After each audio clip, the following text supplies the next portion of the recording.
Japan's favorite tabletop role-playing game by Weird Place. Honestly, this showed up randomly in my recommended, and because I'm down to learn about anything, this seemed really interesting.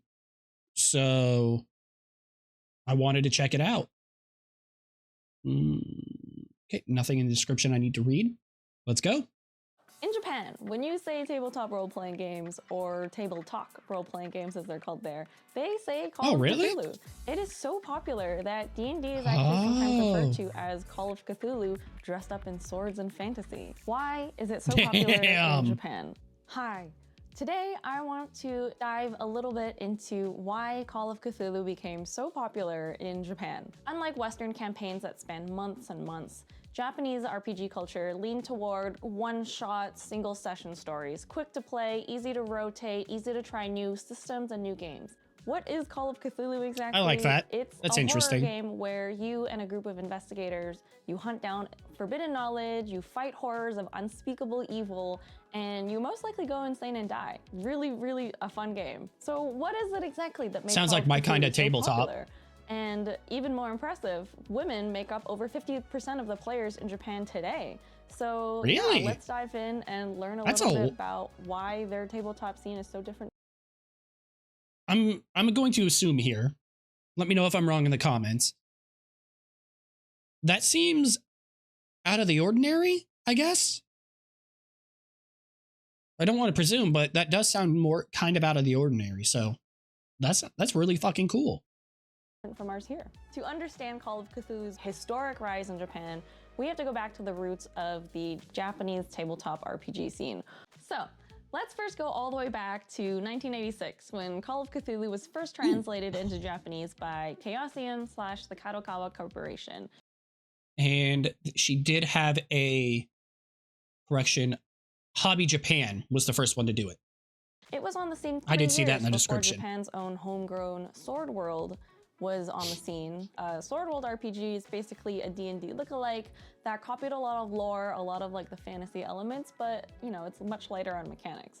And D&D was actually available in Japan back in 1985, but they had a whole troubled history when in 1997, Wizards of the Coast took over, and they actually discontinued the Japanese version for a couple years. In the Japanese tabletop industry at the time, Sword World pretty much was the top player all the way from 1989 up until 2012. And that's kind of when Call of Cthulhu hit a huge boom and really took off. Why did Call of Cthulhu take off the way that it did?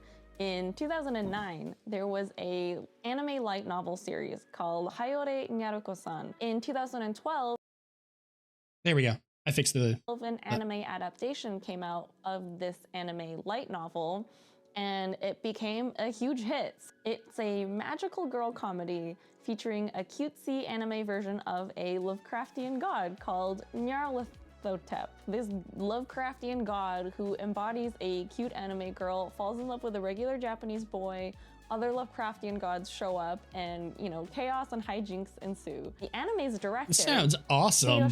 I gotta check it out. Huge Call of Cthulhu fan. He played the RPG, he loved it, and he absolutely loaded the show with Easter eggs and references, and that really contributed to the popularity. So from 2012 to 2015, that is really which fucking is how cool. long the anime ran, it actually even had a theatrical movie release at the end of its run. Anytime people theatrical screening, that's cool. To learn more about it or wanted to understand more of Cthulhu content, they found a lot of replays of the Call of Cthulhu RPG. So replays are uniquely a Japanese phenomenon. It's basically a video or written log of a tabletop role-playing game session, and it's usually edited with anime art, a voice synthesizer, like, you know, those text-to-speech synthesizers, and some sort of hacked dating sim engine.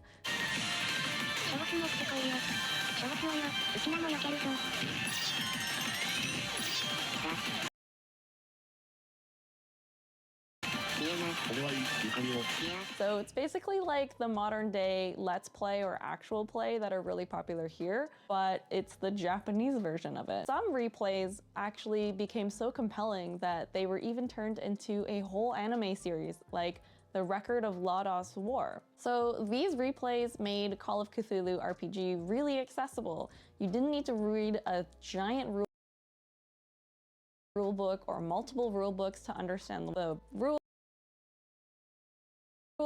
All you had to do was watch some videos online and you could learn. And it taught people how to play the I just realized I was muted, motherfucker. I'm trying to remember when I was. The super cool. I'm just gonna go with super cool that they a basically slight animation or whatever you want to call it of some friends playing a game got its own anime adaptation. Like that's super fucking cool. But also the whole rulebook thing, that is something that has kept me away from D&D and most tabletops, because like I love the lore behind a bunch of them. It's just learning the rules and, you know, all that kind of shit is kind of confusing for me. So I kind of stay away from it in that sense. But still, that's really fucking cool. The game in a really easily digestible format. In Japan, horror is a super beloved genre, but the thing that made Call of Cthulhu stick wasn't like the fear that you get in the playing, it's the failure when you play. The idea that players could lose, die, and go insane wasn't seen as bad in the game. Because I think horror as a genre expects things to go wrong, players don't feel bad for failing if they died in the game, right? I feel like, oh, that's nice. That is true. When you fail or things go wrong, it feels like, you know, people aren't willing to try, but like failing. I know, I get what she means. It's in horror, it's expected that either because it's horror, you're gonna lose, or at least lose some people, and shit's going to go wrong because it's horror. I understand that. Whereas in fantasy, most fantasy that you see, like think of Lord of the Rings and stuff like that, almost all, I think all the good guys survived and they won. Like, so yeah, I get what she means. In fantasy, to lose isn't really a big part of the genre, at least in big mainstream shit. So I get what she means. That is pretty cool. Failures were kind of seen as perfectly acceptable in this genre, and so that made the game more emotionally safe to play, and I think it made it just more compelling for wider audiences. And that attitude really resonated. It turned the pressure of performing into immersion. The horror genre made failure acceptable. You don't have to win, you just have to survive. Masayuki Sakamoto, who is a big Call of Cthulhu scenario writer, had even said that when the players fail, it's not their fault, it's just horror. In Japanese Call of Cthulhu scenarios, they're set in Japanese settings instead of in like 1930s, 1920s America that we're used to. Most scenarios that people play are just regular familiar settings, you know? Your girls in a school, your salaryman at an office, your friends on a trip, but the whole thread that links everything together is that you're just unraveling some sort of cosmic mystery. I like that. Instead of a period piece, it's just you go from being a normal dude into unraveling the secrets of the universe. I like that. That's cool. I really like that. That's cool. So, unlike fantasy games, Call of Cthulhu doesn't require any lore, right? It's a mystery. The whole point is that you're trying to uncover things as you play. You don't have to know what an elf is or what the difference is from an elf and a tiefling and a goblin and all of that. The whole point is like, you don't know what Lovecraftian gods are. You don't know what's going on, and you figure it out as you go. And I think that's really appealing to a lot of people. I can see why that would be much broader than the fantasy scope, right? Another great reason that Call of I'm with her. I love Cthulhu fantasy. It's just I like that. Is that Chaosium, who is the publisher of Call of Cthulhu, really supported the fan base with a clear license for how their creators can contribute to the game. So over half of all Call of Cthulhu scenarios in Japan are fan-made. So Kadokawa handled translation and distribution, and players made tools, accessories, and endless replay videos, all perfectly legally, and had no problems with it. I like that. Looking at you, Games Workshop. I know y'all are super stingy about copyright.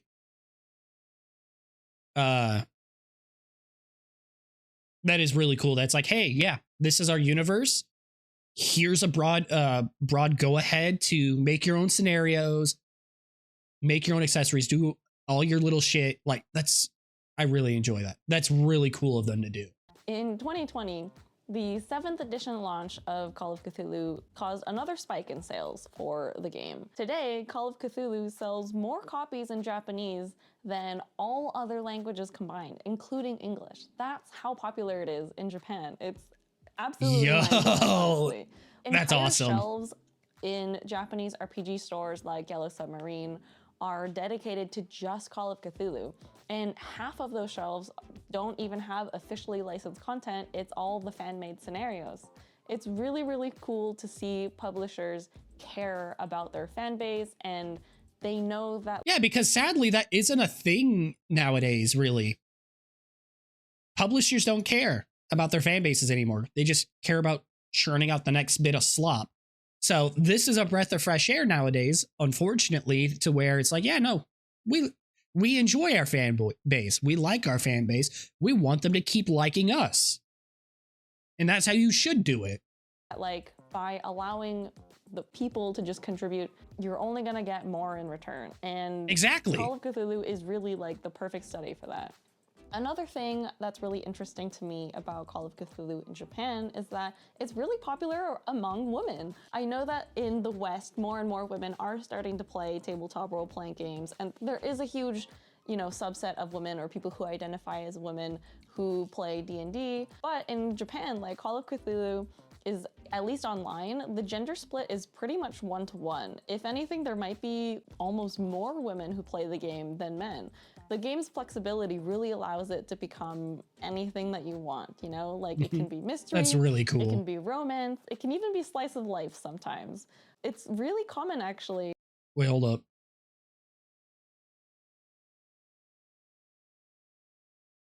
Oh, I wish it kind of told love romance. Uninhabitable island scenario. Monster fuckers.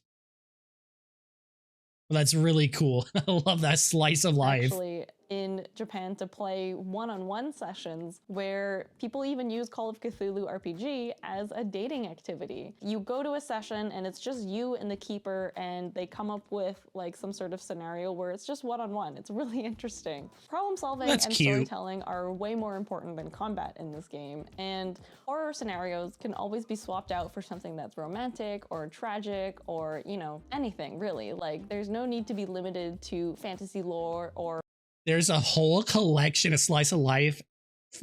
What'd that say? School. I saw school. Slice of life school scenarios. That's fucking cute. I love slice of life. Slice of life is one of my favorite anime genres. Lore or optimizing your character sheet for things. You can just show up as a normal person and dive right into a story. In Japan, I like that. Asia, when they hear the term LARPing, live action roleplay, they actually relate the term LARPing more to murder mysteries and like the whole Jubensha thing, which were like started out as live action murder mysteries. LARPing is not associated that's at cool. all in a fantasy like setting, which is really interesting to me because I feel like that's all we know, right? In the West, roleplay, more often than not, revolves around the races and classes of your character. Like, for example, in D&D, I feel like the class that you choose for your character really kind of dictates how you're going to play that character. Or at least that's something that I feel like limits it for me as somebody who's kind of new to role-playing still. But in Japan, with Call of Cthulhu, the way that they play, it really lets you build people with real personalities, with backgrounds, and with relationships that really matter to the game or to the scenario. Call of Cthulhu is much more suitable to incorporating your personality, incorporating emotional movements, and it really does factor into how people play the game, and it really changes the tone of the table. There's a lot more humor in Japanese sessions. There's a lot more humor in the scenarios, and a lot of humor from the replay videos that were so popular, back in 2012, really helped boost the popularity of the game because not only is it horror, but it's also really funny, and I think there's always something really alluring about dark comedy, right? Like, you can't have something super dark and horrible and not have something funny to go along with it. Otherwise, why would people do that? A lot of the scenarios that they play tend to be modern versus the romanticized periods of history that we do here in the West. And Western scenarios are usually focused on accomplishing missions, whereas in a Japanese scenario, they tend to favor saving NPCs instead of, stopping the cultists or whatever. Not necessarily just solving the case, but on understanding what broke a person or what broke the world in the first place. After all that, I feel like Call of Cthulhu isn't just a horror game in Japan, it's a storytelling engine. It's a game where humor and heartbreak sit side by side. And it's more than just an RPG. It's a platform for storytelling, for community, and it's an absolute boon for creativity. It supports the kind of stories that Japanese people are already familiar with, They're emotional, they're character-driven, they're personal. Like, when's the last time you watched an anime and you weren't just rooting for the main character? Call of Cthulhu really allows people to explore themes of fragility, of connection, and really discovering the unknown. So, thank you so much for watching this video. If you like this dive into the Japanese tabletop role-playing culture, like it. This was cool. Hit like and subscribe and let us know in the comments if you want more videos like this. And I really want to know, what tabletop RPG is the most popular in your country? Is it D&D? And if not, I actually don't know what it is in America. It's really interesting to find things like this about Japan. Like, I never knew that Call of Cthulhu was so popular until we went there recently. And yeah, it was really fun to dive deep into why it became so popular and why it is the way that it is. So thank you so much for watching, and we'll see you in the next one. That was really cool. That was really fucking interesting. I did enjoy that. Original video will be linked down below. Make sure you go check them out. Definitely fucking deserve it. Like and subscribe if you want to see more of me. And until next time, take care of yourselves. See ya.